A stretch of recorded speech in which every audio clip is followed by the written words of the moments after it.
Hi everyone, welcome to this webinar, How to Make a Hit Podcast, brought to you by Auddy. My name's Meera, I'm a freelance audio producer and I'm also the content development exec at Auddy, and I'll be hosting today's webinar. Before I introduce our lovely guest, just a quick bit of housekeeping. If you have any questions, and I'm sure you're going to have lots for our panel over the next hour, please write it in the Q&A feature and we will come to your questions at the end for about 15 minutes.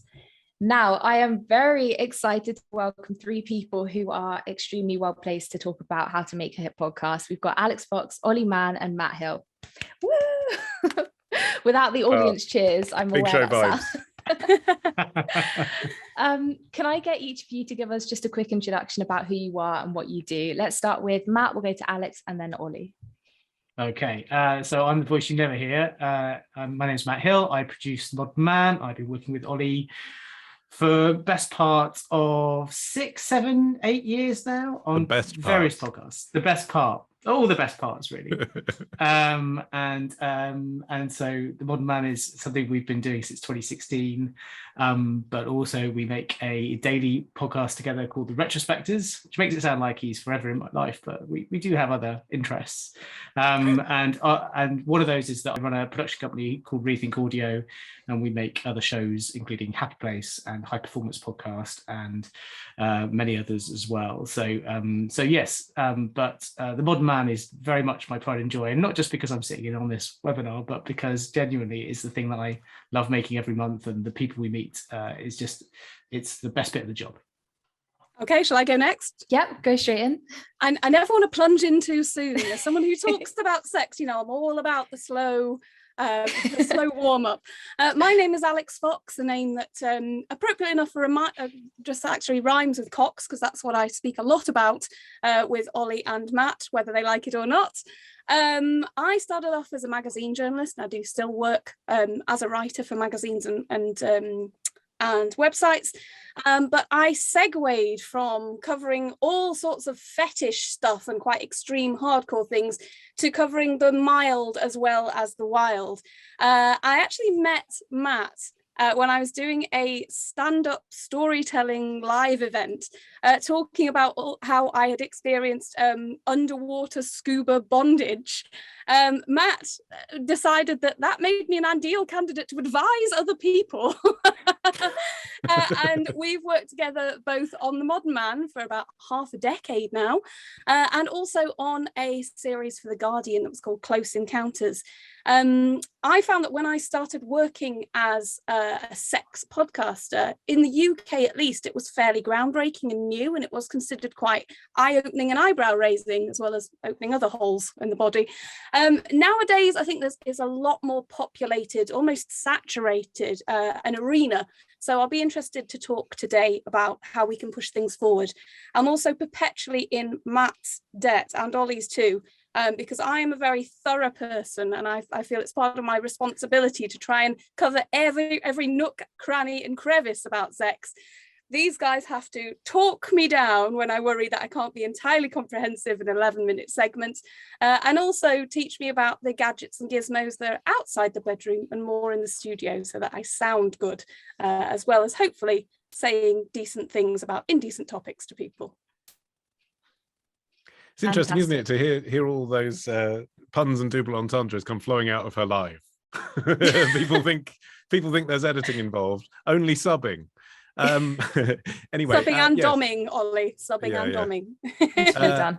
So yes, I'm Olly Mann. I am the reason why the show has two N's in the title. It is a reference to my surname. And I've been podcasting since 2007. Interesting that both Matt and Alix underestimated how long we've been making the show. Matt said we started in 2016. Alix said nearly half a decade. No, 2015 we started, October 2015. So time rushes by when you're having fun.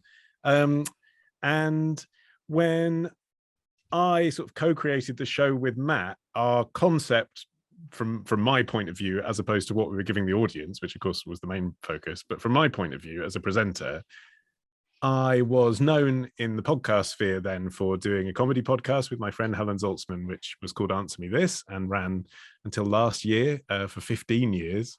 And that was a really fun show, but it was a Q&A show.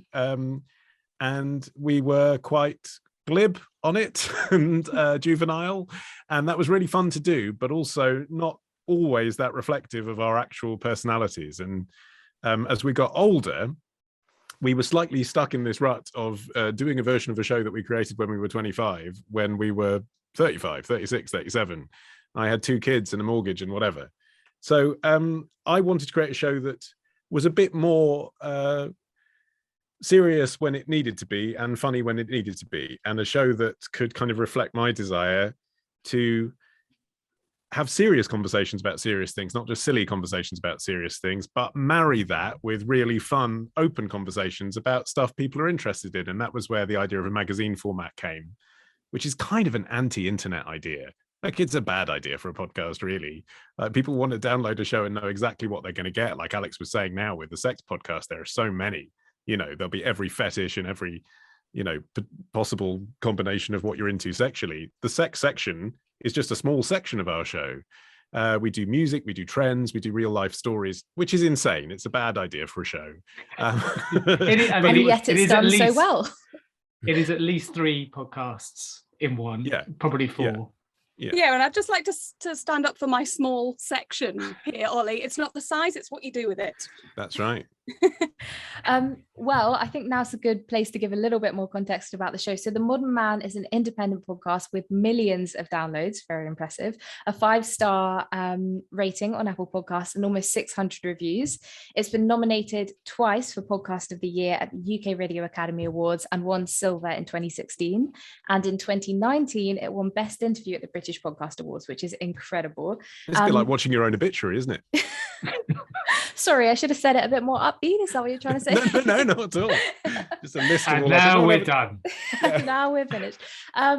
So, I mean, that's all incredible. And you've mentioned a little bit about how that it's, a magazine format. But can you explain really clearly for us the concept and structure of The Modern Mann? How exactly is it laid out? That sounds like a Matt Hill question. Yeah, well, I mean, it is a magazine format. We went with the pun, we went with the man pun, and we'd like to make something which has, to all intents and purposes, the look of a men's magazine, but was inclusive for everybody.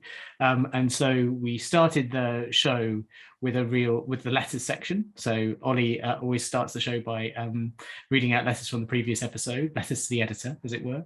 And then we move on to a section with contributor Olly Peart, who's been in the show since the start and couldn't be here tonight because he's in the Falklands, where the internet access is very bad. You'll find out why in the next episode of The Modern Mann. on June the 10th. And really, that section is it was originally about just trends in just like in society, like the weird and wonderful things that are trending in online and in fashion and culture.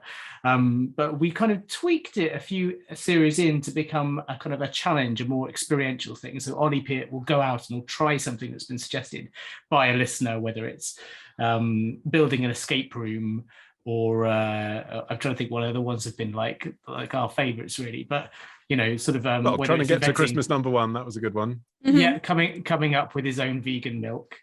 All of these things really just attempting to make them in 4 weeks is very hard, and he often fails, and that's part of the joy. But we always learn a lot along the way. And then we have this a section which is basically our record of the month, which is not to be underestimated. We've been doing that feature since 2015. When commercial music was very, very sparsely used in podcasts, because it's the legals around it is so difficult to get sign off from everyone. But we get sign off from all the parties, so that we can play like 30 to 40 seconds per month, per episode, and make really try and champion new independent artists. And then we have our main feature, our main interview, which is sort of the hefty kind of front cover of the magazine, if you will, and that's Olly in conversation with normally one other person. And the thing we're trying to do in all those interviews is find a very personal story that tells us something about the modern world in which we live today. So it doesn't have to be a very completist narrative. Like, it won't necessarily make you feel it won't feel necessarily conclusive at the end, but it will tell you something about the world we're living in. So I think we'll probably spend a bit of time talking about what those kind of interviews are and what our favourites are. But I think the thing that joins them all together is this idea that, they've lived a life that is deeply personal and intimate, and we can escape into their world for a little bit and understand what it's like to be in their shoes. But when you come away from it, you've learned something about your own life and the world that you live in as well. So it really it's one of the things that I think we all felt very passionate about, and I think connects all the sections together, is we're trying to experience something on behalf of our listeners and then report back in such a way that they feel like part of the community, because that's really important to us. And then, as Alix was saying about the Foxhole, and how we met, Alix is a master storyteller, and I think the Foxhole, which is effectively our sex tips section, is about answering our listeners' queries and quibbles about stuff that happens in and around the bedroom, or very much out of it, as many of our readers will attest. It's a massively interactive section. We get so many letters from the public about this, and it's something which, in 2015, there wasn't really any British podcasts talking about sex very openly. I would say that's got a lot more crowded now, but we have a very loyal and responsive audience that have told us some very intimate things. And, to be honest, we've changed lives with that section. We've made lives with that section. I don't know if, Alix, this is a good time to mention what the impact of this show on people's love lives. Well, I'm very proud, first of all, to be a pod mother to a little boy who I get regular updates on, who was conceived as a result of my my advice in response to a listener question. Wow. But yeah, I know it's a huge honour. And I actually almost felt, I feel, because my background, as I said, was in primarily quite extreme, hardcore, full-on, bonkers, batshit magazine journalism. That's a LinkedIn profile, isn't it? Batshit magazine journalist. Well, when I started out, it was all about reporting on the most outer limits of alternative culture. And fetish and kink were encapsulated within that. I was talking about everything from smell fetishes to people who like to dress up as furry animal mascots to get their kicks. And then, as I say, I moved into the milder end of the spectrum and expanded the kind of things that I was writing and talking about.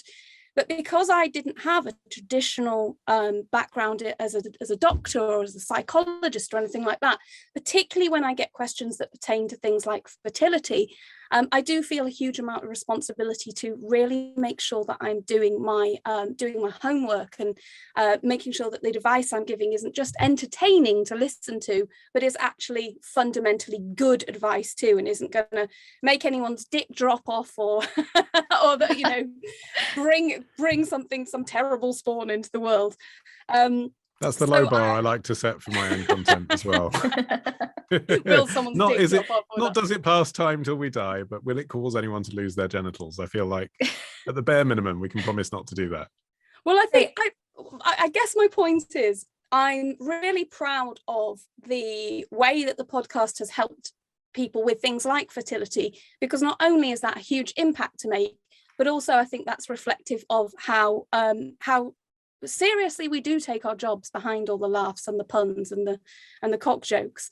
On a level that perhaps doesn't seem ostensibly as hard-hitting as that, the number of messages that I get from people who just feel like by hearing our podcast, they feel seen, in terms of everything from, we've done talks about vaginismus, which is a condition where the vaginal muscles clamp up really tightly.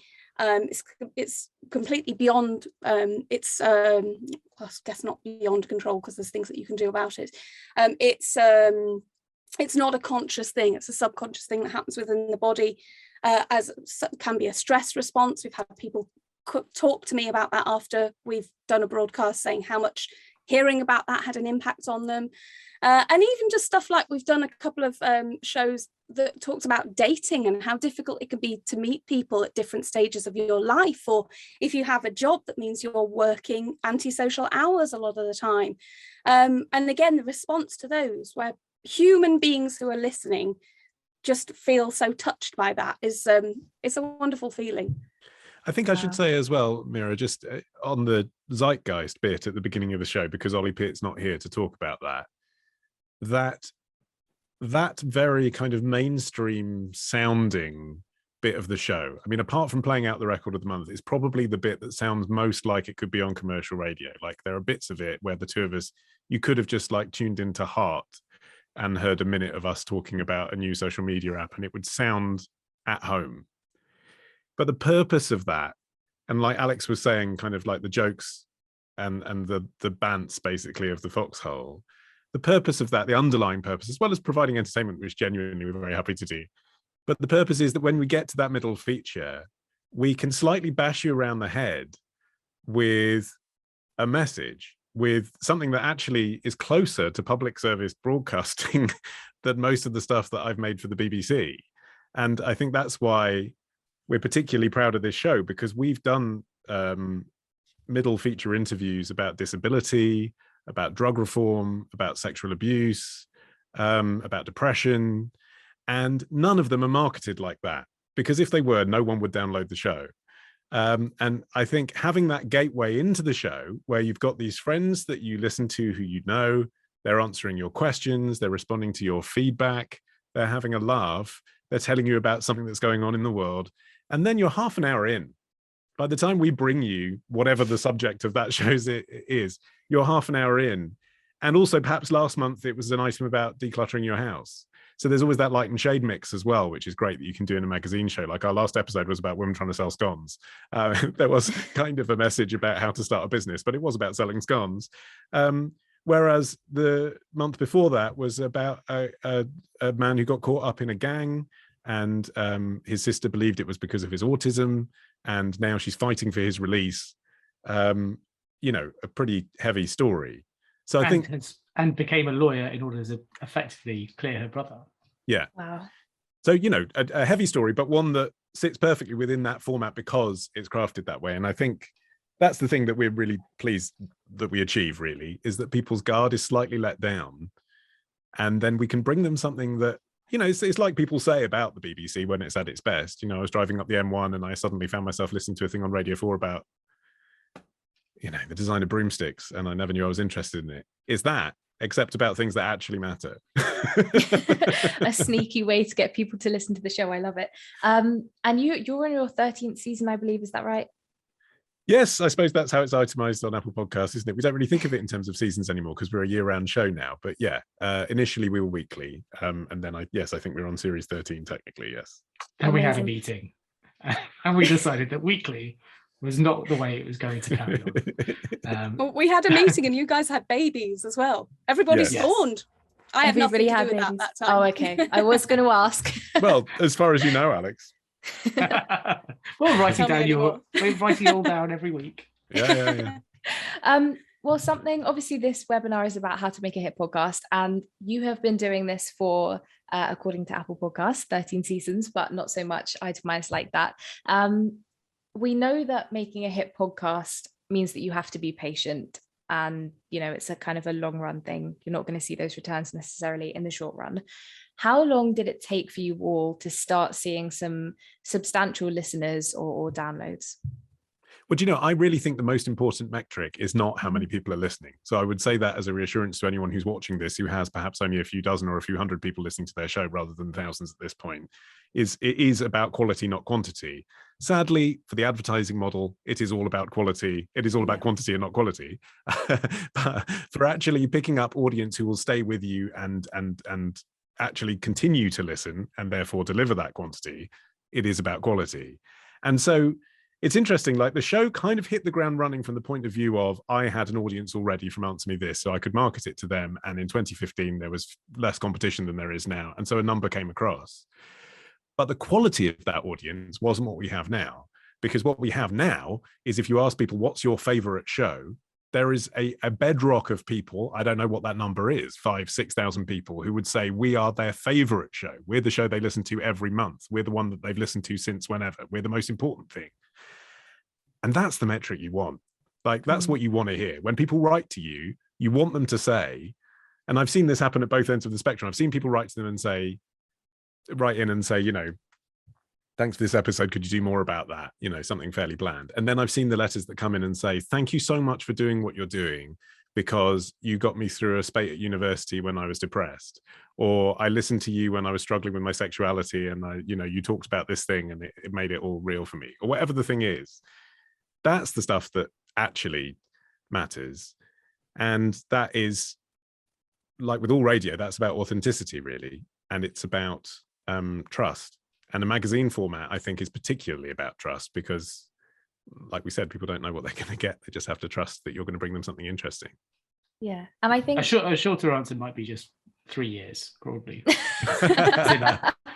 But it takes a while. And I think the reason why I kind of pluck that number out is because the consistency is really important. Like when we moved from weekly to monthly, it was a real wrench for us, because like I was very much of the opinion that staying weekly was important to maintaining a kind of habitual audience, people tuning in every time. So if we took a break and then came back after a few weeks, people would find that same room in their lives. So it's a real leap of faith to go monthly. But as a result of that leap, we were able to improve the quality of the stories. Like we had longer to research each episode, and it just meant that we didn't have to kind of like panically kind of fall upon whatever the subject was going to be next week if we run out of time during the season. So it was about making something that was consistent and of a high quality, and that really helped us get the engaged listeners who really did love what we were doing above and beyond what anyone else was doing. And people would always get in touch when we particularly hit a nerve with people in terms of really touch them in some way, but also there was a point, I think about 3 years in, where the messages started changing to from "I love what you're doing" to "don't change a thing." And that was kind of really, do you remember that, Ollie? It was just like a moment where it's like every section is perfect, just keep it. Like that was the feedback. And whilst you can't stay in stasis, people suggesting stories for us to cover changed as well, because the show changed. So when it started, it was kind of like, oh, you should go to this fetish club where they do this, or, have you covered VR being used by financial institutions or whatever, because it was just completely magazine show content. And now it's, my mum died of cancer and she ran a marathon before she died. We'd like to talk to you on the show about that. And actually, there's only so many times you can run those kinds of stories because of that rubric that Matt was saying that we give ourselves, which is the show has to tell you something about the modern world. We try not to wallow in tragedy, like that we do a lot of stories that have tragic elements to them, but they have to teach us something. So actually, harshly, very often we write back to those people and say, thanks, but actually, no, we're not going to talk to you about that story. But the fact that they want to volunteer that personal information and tell us something that intimate and that personal to them, and they think we're the right forum to do that. And again, it's about trust, isn't it? It's about sharing it with us and our audience, knowing that they won't be judged by a very open-minded, curious bunch of people that are listening, which the Foxhole certainly helps with. All of that only accrues over time. So yes, 3 years, good answer. Yeah, 3 years. And you talk about having this really strong audience base who clearly love you guys and have been with you from changing from weekly to monthly, which I think a lot of people would say, oh, if I put my show out monthly, people are less likely to listen, or it's going to do less well. But actually what you're saying about giving yourselves the time to make that really, really strong content, really high quality content, people are more likely to be able to relate to that, to invest in these stories that you've been able to dig into a little bit deeper because you've given yourselves that longer run up. Building that audience is really important for success, whatever metric you're talking about. What channels did you take advantage of in particular? You talk about listener letters in the Foxhole and in the opening segment of the podcast, but I'd be curious to hear more about how you built your audience, rather than a lot of podcasts are straight to mic, people listen, but it seems like you're engaging them a lot more through different routes. I think just to kind of kick this off, I would definitely say that we use more of the presenter and contributor social channels than we do like the official Modern Mann social accounts. So, because the show is very much, as Ollie was saying about like we're friends with the listeners, and we're there, we have the same contributors every episode. So it makes sense for us to use those and kind of lean into all the kind of the things that they're doing in their lives every month to kind of make the show. And so, for example, Alix will often reach out on her socials for advice for the next Foxhole recording, and that will, I'm sure, bring listeners from Alix's social media community to the podcast, just curious about what the answer was to the question she posed online. And I know that is also true of Olly Peart, and when he's reaching out for help with his challenges, and he always needs help. So that is always a useful thing to be able to reach out on those. And again, Olly has a strong following because of Answer Me This and other podcasts that he's done, and his work with the BBC and LBC, that, there's a great audience of people that we just want to continue to have that conversation with all the time. And really that's about kind of talking about the stories first and the podcast second. So it's like, talking about whatever the sex quandary is that Alix is trying to research that month, and then say, oh, well, we're going to do that on this month's episode of The Modern Man. Same with Olly, same with Olly P as well. It's all about sort of like story first and then bring people to the podcast after. But also, I think making something worthwhile on the subjects we're discussing, I know that seems like a really simple point, but because we don't interview celebrities, apart from a few exceptions, which I'll get to in a minute, because the whole point was always about, there's a story on your street, let's bring people something that affects them and people like them, or at least they could think, what would I do if that happened to me? You can ask the person we've interviewed to tweet about it, and, they haven't got any followers effectively. So how do you actually leverage that? And the answer is, the topic itself is something that's of interest to people. So, for example, when we covered cannabis for medical use recently, I reached out to some cannabis journalists. Such people exist now. It's a real burgeoning thing because of, the legalization of weed in America.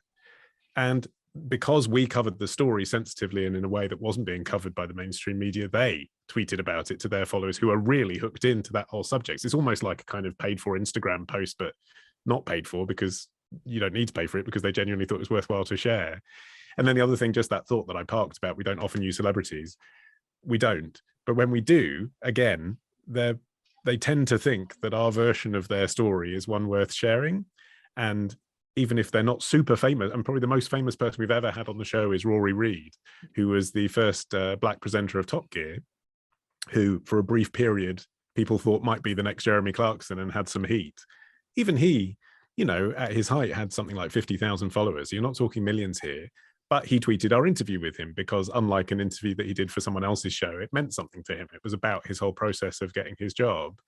And Tom Price and Stuart Goldsmith, who I talked to about being a dad on our episodes, again, not celebrities, but comics and, people with a following themselves, are proud of what they do on our show because they talk about stuff they don't talk about elsewhere.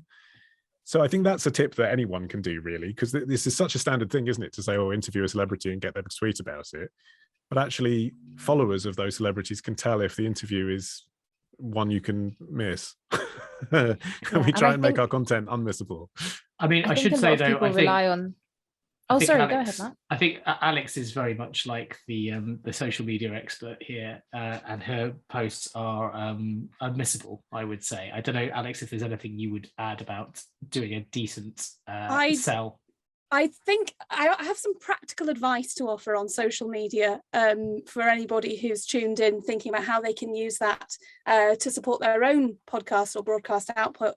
It's definitely, I would warn that, particularly if you're working with sex or any other kind of sensitive subject, it's a real double-edged pork sword, if you will. I get loads of people very enthusiastically DMing me about their sexual problems. Or it is not practical nor safe for me to enter into giving customized, personal, one-on-one private advice to people. For a start, I'd never have any time to actually earn a living and prepare to record The Modern Man. But secondarily, if people come to rely on me giving advice in DMs, that can set up an unhealthy relationship where if I'm not present for them, they can feel disappointed, let down. If that person is going through something emotionally taxing or has any predisposition towards depression, then that can get quite frightening. And I've had that happen in the past. I've had people say, if you don't speak to me about this topic that I've heard you chatting about on Modern Man, then I'm going to hurt myself. And that's obviously a horrible and unexpected position to be in off the back of what is a serious but quite light-hearted in tone podcast. So I have found that having a prepared response that's in the third person, so it's still friendly, it's still very pleasant, but it doesn't sound like me personally is replying to people, directing them to please enter their questions for consideration for the Foxhole via the official Modern Mann site is a really good way of making sure that I have a screening process for how I'm speaking to people. I also always include, as a matter of just standard for me now, international helplines, because even somebody who's presenting as quite rational and even quite chirpy, it's surprising quite how fast a conversation about sex can degenerate into someone being in a real fix. So I think if you're going to use social media, do so with some consideration for your own mental health and healthy boundaries, and also caregiving and making sure that you have the resources you need prepared to take care of everyone who you are inviting to speak about those topics in that space. I also personally find social media posts a really good place, not only to promote the show, but to include stuff that I didn't manage to get into the final edit.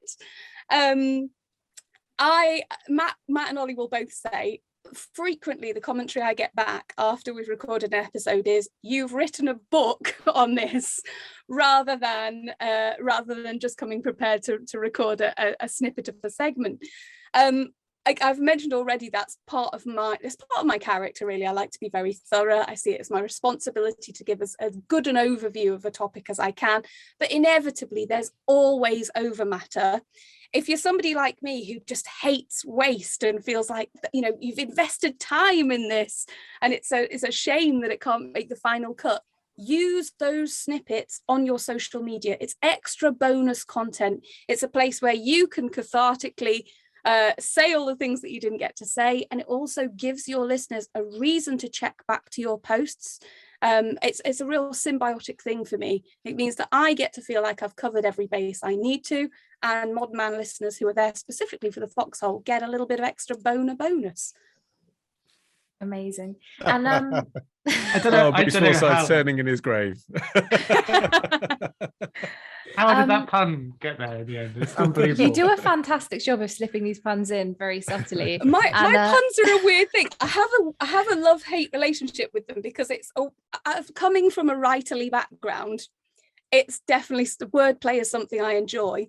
I'm really aware that sometimes, even though it is mostly spontaneous for me, it sounds a bit contrived. So I actually have to take that down a notch sometimes.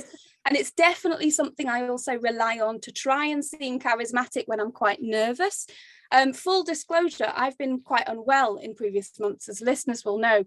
I'm still coping with some of the after effects of that.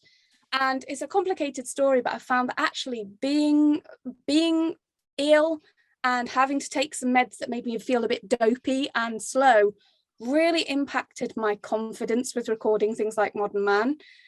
Even just doing this chat today, I felt like I wasn't being as eloquent or as sharp as usual at the beginning. And if you're somebody who performs for a living, that the anxiety of feeling like you're messing up on mic is a real catch-22, isn't it? Because the more anxious you get, the less likely you are to be able to speak smoothly, and the more you feel like you're fucking up talking about fucking, and you can get yourself in a real pickle. Yeah, but that's what editing's for, isn't it? And that's the thing. I mean, I don't want to speak for you, but despite those feelings, because Olly Peart as well has had struggles with his mental health, and sometimes, frankly, I mean, he's the opposite of you, has not done any research on the topic that he's supposedly telling us about. And so I'm sure his own inner monologue is also telling him that he's not doing a great job. But I think we provide a space for you as a contributor, right? Where you know that in the end, it's going to be an 11-minute tight edit. Every time. It's so tight that it could endorse pelvic floor exercises.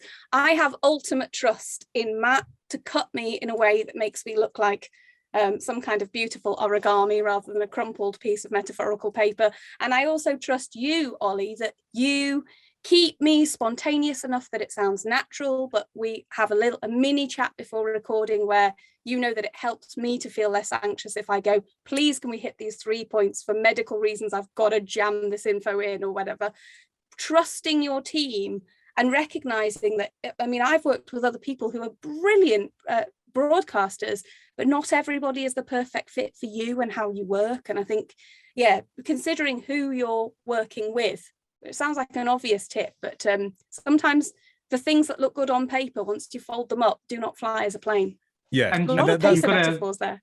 You've got to think a little bit about like how far the show has come in that respect, because, you know, when we were doing it at the start, you know, the first maybe 20, 30 episodes, that first year was very much everyone kind of like finding the same tempo throughout the show. Mhm. So, you know, and I would often, you know, I remember when we used to do Close Encounters together, Alix, we'd talk about how the voiceovers for that show were different to the Foxhole. And we had this, like, I don't remember this kind of like a scale of 11. Of performance, basically. Yeah. And we were just trying to find the right level for the show in contrast to other things. So like an extreme performance, like, you know, Saturday night shiny floor game show territory would be like a 10.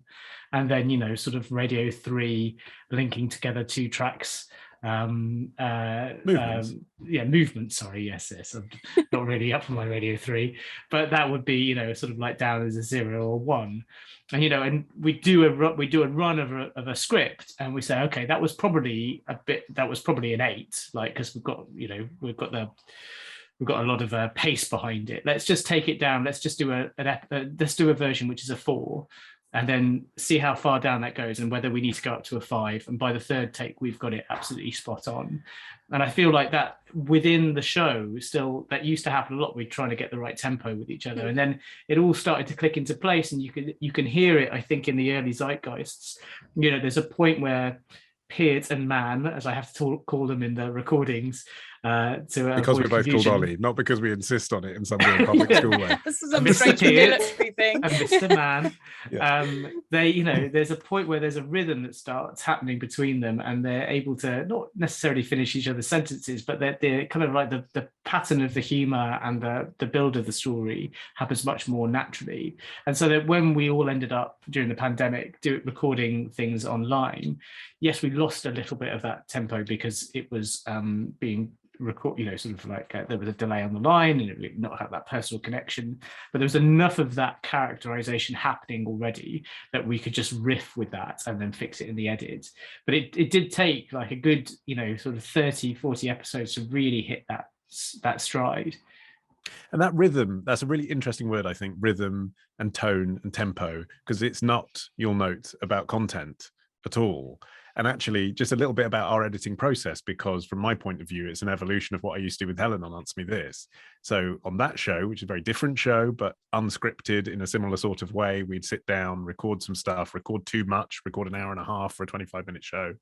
She'd send me the first draft, which she'd, you know, obviously worked quite carefully on over a whole day. I'd then listen to it twice out in the wild, not sitting at a computer, walking around the field around the back of my house, or getting on and off buses, or driving my car like a listener. Then I'd sit down at a computer and write some in and out points, and back in the day send it to her as a Word document. Now Matt and I use a program called Descript, which means that I can actually highlight bits and move things around. It is pretty great. We'll talk about that as well if you like.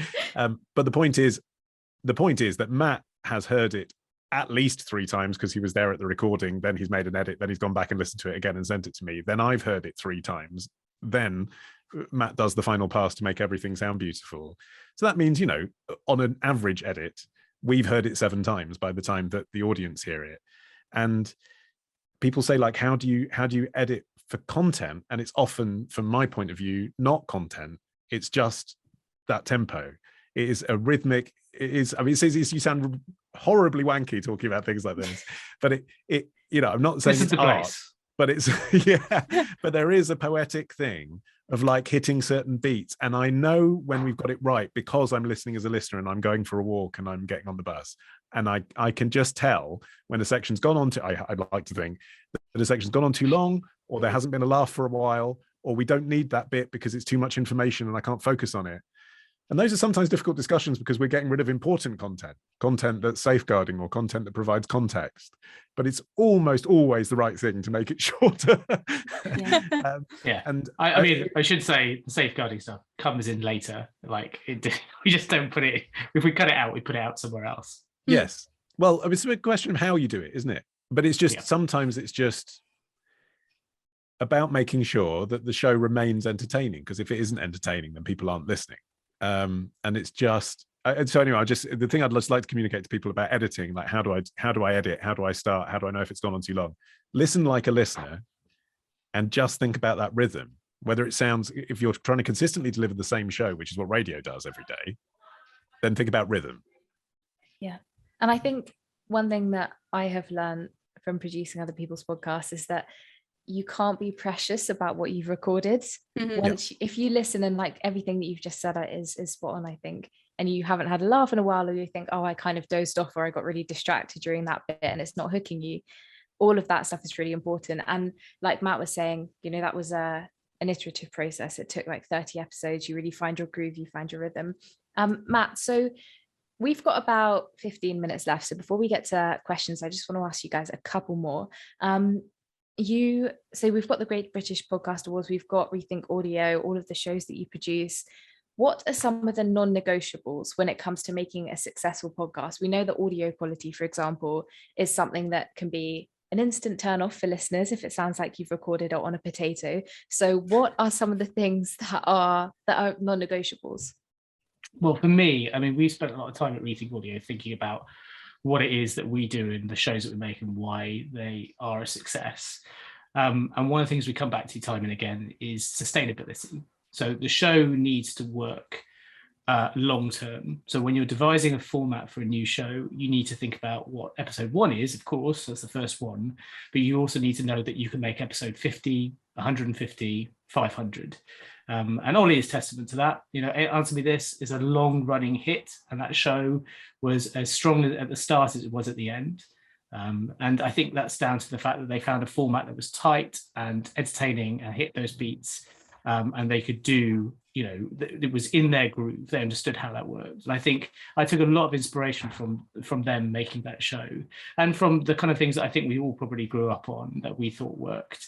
But sustainable, so it's largely sustainable for us as people making the show, so that you can't spend so much time on the show that you don't have time to earn the rest of your living or, have a family or those things. It needs to be sustainable within your everyday life. It needs to be sustainable to make in terms of like the production process so that it is economically sustainable. So you need to think about how it's going to be funded and when's the point, when do you hit the kill switch in terms of like, how much money or time you're willing to put into it before you have to decide whether it's going to fly or not. And I think it's easier when you're time rich and cash poor, because you could just carry on making it. But there will always come a time when something else comes into your life and you'll have to make a decision about whether you carry it on. So you can't just be spendy with your time on a show. You really need to kind of fit it into your life in a sustainable and meaningful, efficient way. And then I think you just need to be sustainable enough that your audience can find it sort of habitual. So talking earlier about the difference between monthly and weekly, our shows have got much longer because they've gone monthly. We could pack more in, but people have got more time to listen to it, so they can take sections as they come throughout the month and fit them across other stuff. If you're making a shorter show, like, if you're making a weekly show, for example, then it needs to be shorter and tighter so that people can fit it into their activities. And for the Retrospectors, the daily show I mentioned earlier with Olly, that's 10 minutes. I mean, literally 10 minutes, no, like basically not a second more or less. And that's because we know that people have to fit it into their lives every day. And you don't want someone to look at their app and see like 17 episodes that they haven't listened to and go, I'm not sure I'm really up for that. So really making a show which is like the length it needs to be and no more is really important to that. And making the form fit the business model as well. That's another thing we didn't mention when we talked about the pivot from weekly to monthly. We were able to do that because we had enough donations that we could survive with no advertising on the basis of listener contributions, which is amazing and only came about because we built up that connection with the audience, but frankly wasn't enough for us to do weekly. Like, if you're watching this and you've never donated to the show, modernman.co.uk, click beer money. Because when you get to a certain level, we would have been able to carry on weekly, but we never quite got there. But we did have enough to do it monthly and actually pay ourselves. And so, that then enabled that transition, and a format, as Matt says, as it gets longer, then allows for more sponsorships too. I mean, another thing I'm proud of, I think, is that people don't think of our show as overly commercialized. And yet, I don't want to sort of demonstrate the workings under the curtain, but there are actually, if you go through the show and count them, 7 sponsorships in each episode of The Modern Man. But people don't think of it like that because we've weaved it into the content and we give you so much in return for those ads. So again, like, make the form fit the money that's coming in, if you're trying to make this actually a business. And I think go ahead. All I was going to say was the one other point I would make really is about the other thing we think about a lot is empathy, because I think what people want is, the blockbuster feeling in audio is about escapism, about being in someone else's shoes, sort of seeing something from another point of view. An idea is much more exciting in audio form, I think, than it is on, for example, TV or films. It's the real lifeblood of the medium. And so what you're trying to do is to create in an episode, like as soon as possible, really, a sense of, like, once you've hit play, you're going to be transported out of this mundane task that I'm doing with my hands into the world that I'm hearing. And so it's really important that your episode always starts as welcoming and as each episode this is as welcoming and as sort of inclusive as possible. That it really presents an idea, or like it sells you an idea of like a story from the very start, that you're going to be transported into a world which is not the thing you're doing right now. Because you've always got to think of that with your listeners. It's an audio medium. They're going to hit play, they're going to put their phone in their pocket, or and they're going to continue with their day, and you're there to help them get through it. So it's really about making sure that from the very start that you try and take people out of their situation and into your world. Amazing. Okay, so we're going to move on to listener questions now. We've got about 12 minutes, so we'll try and make these as quick fire as possible so we get all of your questions in. Some of the ones that were sent in before the webinar, I'm going to start with those, and then we'll move on to the ones that have been asked during whilst we've been talking. Olly, you actually touched briefly on this with beer money and people, your listeners contributing to the show. You have a few different podcasts and use platforms like Patreon to support them. Can you explain how you use those platforms and why it's a great tool for podcasters to generate revenue? Oh, well, I mean, I think sort of begging for money has become a legitimate thing that podcasters do, that when I started back in 2007 just was not a thing, particularly in the UK, basically because of the BBC, that people, even at an amateur lo-fi bedroom podcast level like Helen and myself were in 2007, felt comfortable with. It just felt weird to ask people for money. It felt okay to offer them a product. Like Answer Me This did actually do a spin-off book in 2010, or we sold t-shirts. That felt okay. Come to our live event. But just give us money because you like the show felt really uncomfortable. And then everyone started listening to American shows and they just got used to it. And I resisted it for ages. I resisted pre-roll ads for ages because I just thought, it's like a big fuck you when you press play to hear an ad, I thought. But we've become so acclimatized to it now. And I realize that I shouldn't necessarily be reminding people of this, but there is a skip button. People are so acclimatized to it now that it's just, they expect it and they don't connect that feeling of I'm being sold something or I'm being asked for money with negative feelings towards you as a podcaster. I think once you've got that past your thick brain, and once you've realized that particularly wealthy Americans that are listening to the show that have grown up on public service media over there, who really pay for the stuff they value, want to give you money and will be getting in touch and asking you if they can give you money, then I think it's legitimate to build it into the business plan. But yes, you are right that we use a variety of different methods for different shows. I think if we created The Modern Man now, we would be using Patreon. But actually in 2015, it was just finding its feet. And so I created my own, it sounds ridiculous. It's not like I'm a website programmer or something, but I did create my own system called Beer Money on the basis that it's an easy sell to a men's magazine audience, or what we thought was a men's magazine then. If you met us in real life, you'd buy us a beer. The price of a beer is £3, was then, it's about tenner now. Go to our website and send us the money of a price of beer. But I think however you do it, it's a legitimate part of the mix, and it's a legitimate part of the mix right from the beginning now, which it wasn't before.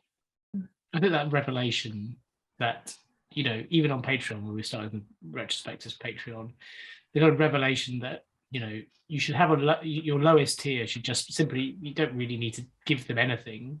It's there for people just to say thank you. You shouldn't think about having to really serve that audience any more than giving them the opportunity to say thanks and support you, and that is enough.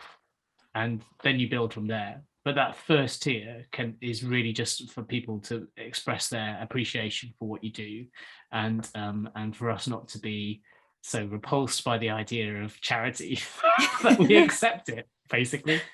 Yeah, I mean, it's an amazing bedrock for the show. You know, like for the past 5 years, we've been in a position that I've never sat down to do an interview without thinking in the back of my head, I'm getting paid 70 quid for this hour of my time. Whereas, you know, that's not mortgage paying money, but it's money that makes me feel like I'm doing a professional job and I'm actually able to say, this is my career. So it really is like, you know, career defining money, even if it's not the, you know, the big money comes obviously from other corporate-y things.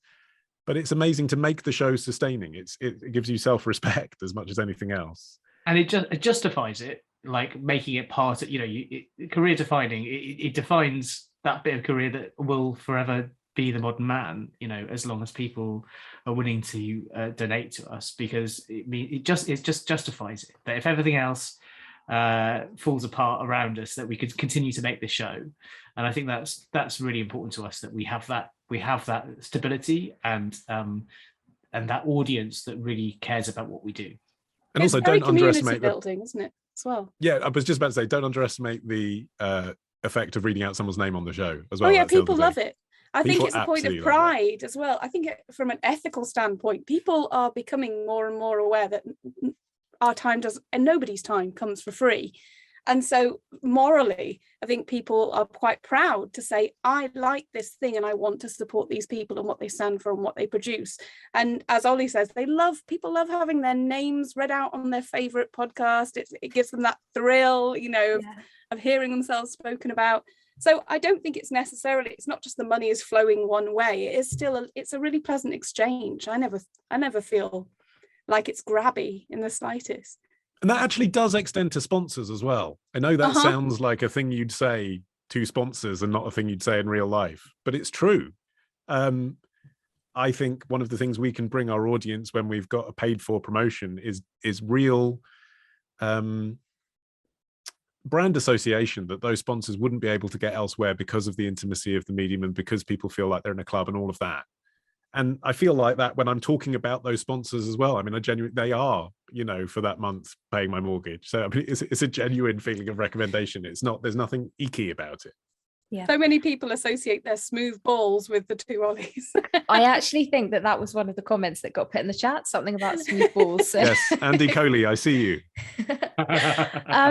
Alix, you spoke earlier about using some of the content that didn't make it into the edit in your social media, which I think is it's obviously providing that extra content to your listeners, to your followers, but it's also also markets the podcast. So I wonder how, and Olly, you also mentioned that you would reach out to journalists who are basically on the beats for whatever topic you've covered in that episode.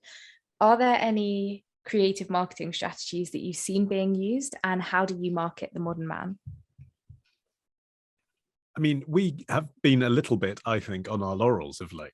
Like, things have changed so dramatically now through Instagram stories and TikTok. And I actually think it's back to that time question, isn't it? You know, we're doing a monthly show. It's one of many things that all of us do.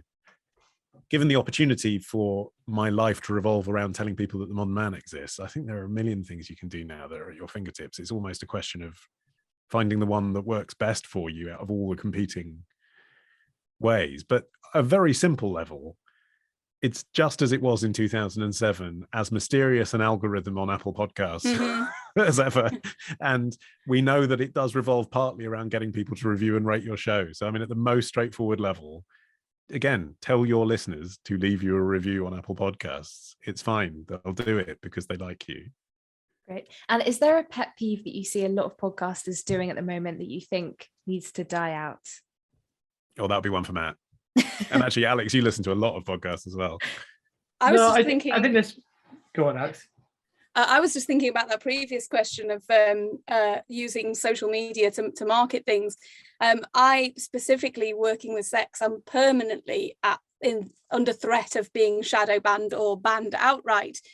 So I think finding a balance, and I think this applies more broadly too, between trying to polish your social media technique and optimize the number of people you're reaching versus just recognizing that those platforms and what they want from you and what the algorithms demand, it changes constantly, and it can be quite demoralizing and expand to take up a huge amount of your time if you get too fixated on perfecting social media all the time.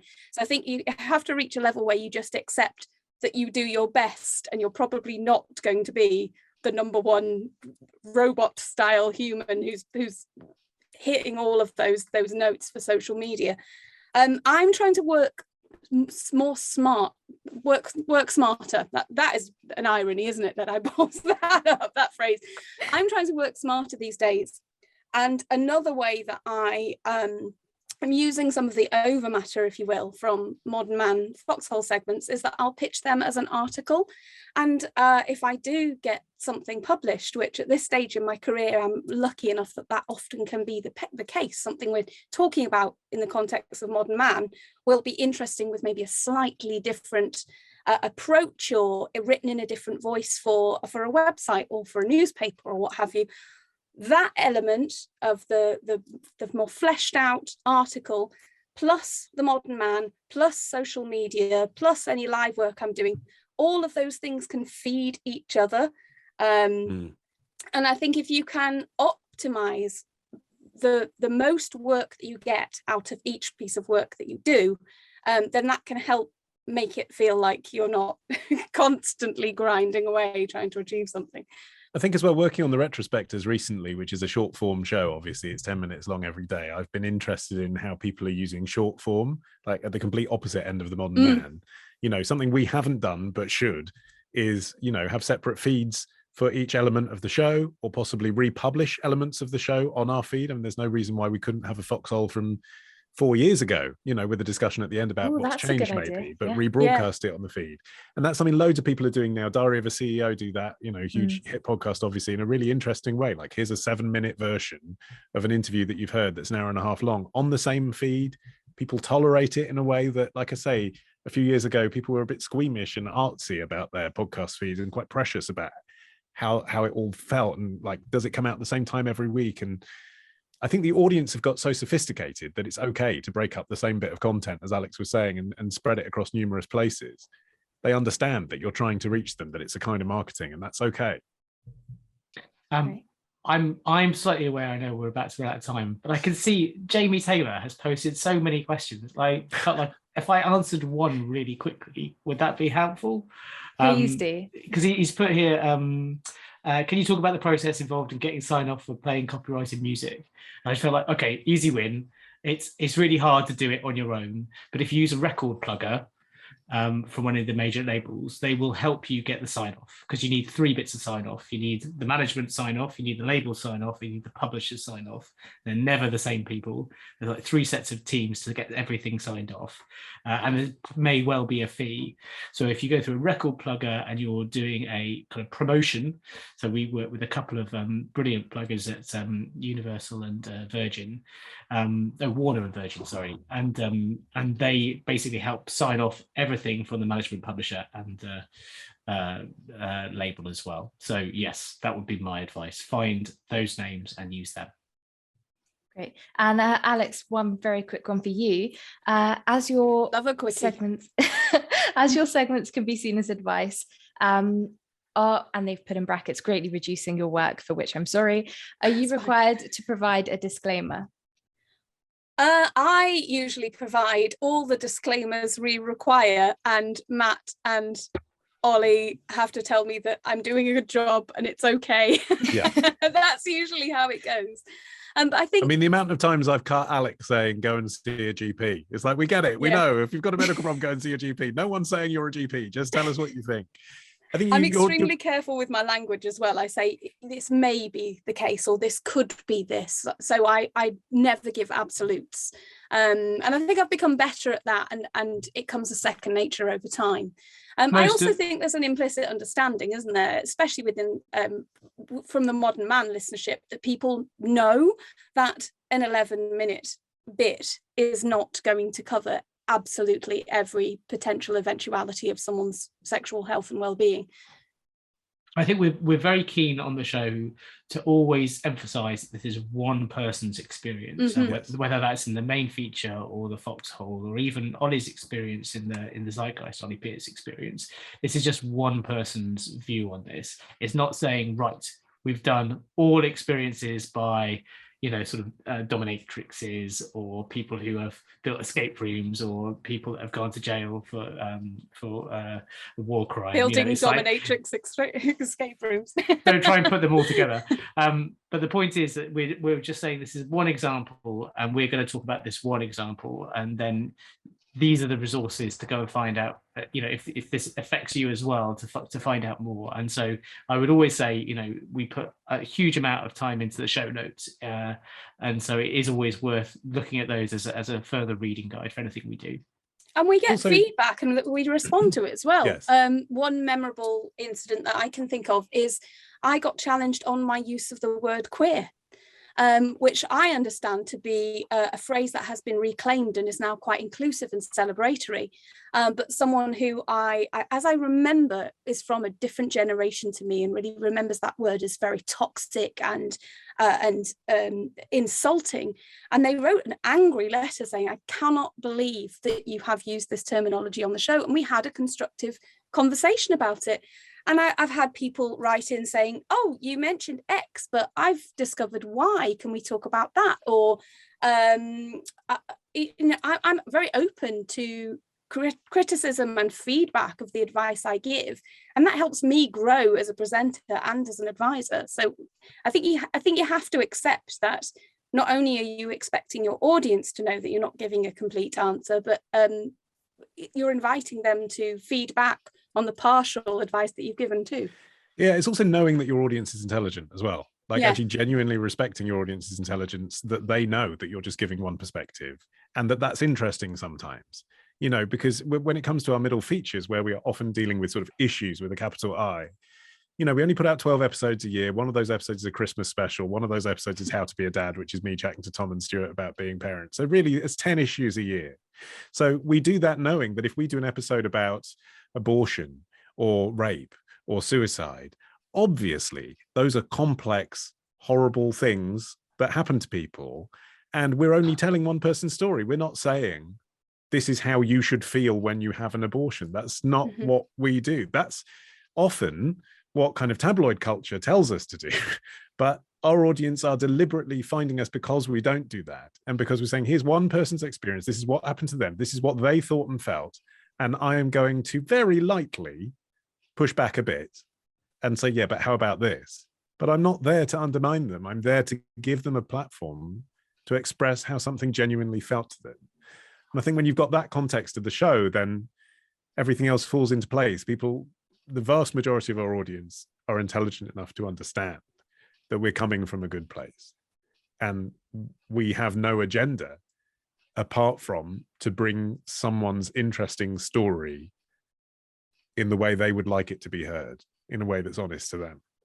Yeah, and I've listened to some of your harder hitting and more emotional and complex episodes, and I think you guys do a wonderful job of including and respecting that nuance and guiding the listener through the story without kind of impressing upon them what you think they should feel think about the issue. I mean, the thing that I like the best is when you don't know what to think.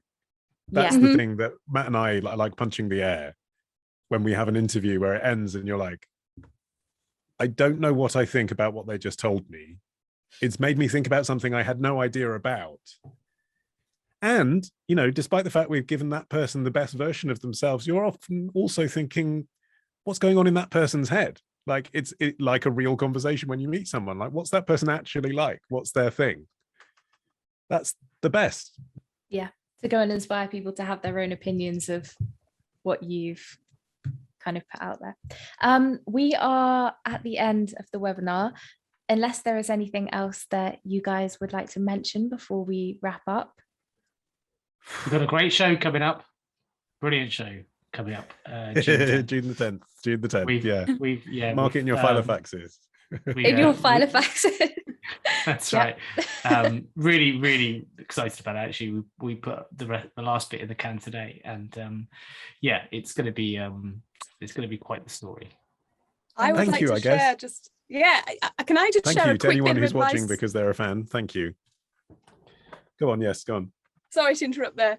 I just want to share some advice you gave me, Ollie, that I've found extremely useful during our recordings that I keep coming back to. As someone who does tend to come with sheet after sheet after sheet of information that I found out, and that can end up befuddling me and I can lose my train of thought. Think of the 3 main things that you want to say and bear those in mind. And also try and condense your notes, if you are a note maker like me, into just minimal bullet points. Less is actually more if you're approaching a recording where you have to get I'm laughing because we have pushed the time limit of our hour so that we can tell people that less is more. But you're right.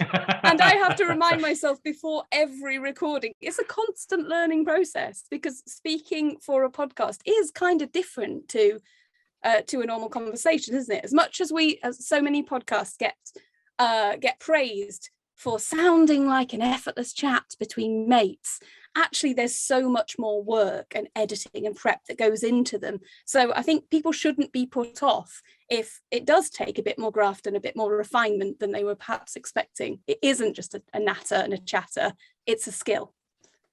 Yeah. And one you've honed beautifully over little, I don't know what that wavy dash is, that means approximately 13 seasons. So thank you so much. And thank you for sharing all of your advice today and experiences. I think it's been wonderful. And I know that we've gone through quite a few questions. So thank you so much for sharing all of your thoughts on those. If anybody listening would like to find out more about the Modern Man, listen to that episode on the 10th of June. We've put some details in the chat, and if you'd like to find out more about Auddy as well, we've put the URL in the chat. Thank you so much, everybody, for listening. And if you would like to get in contact with any of us, you can via social media. You can send us a tweet. You can send anyone at Auddy an email. And all of you guys, I know your DMs are flooded already, so perhaps a tweet or something like that might be a little bit better. But thank you so much, everyone. Flooding is welcome. It's moist. See you soon, folks. Bye.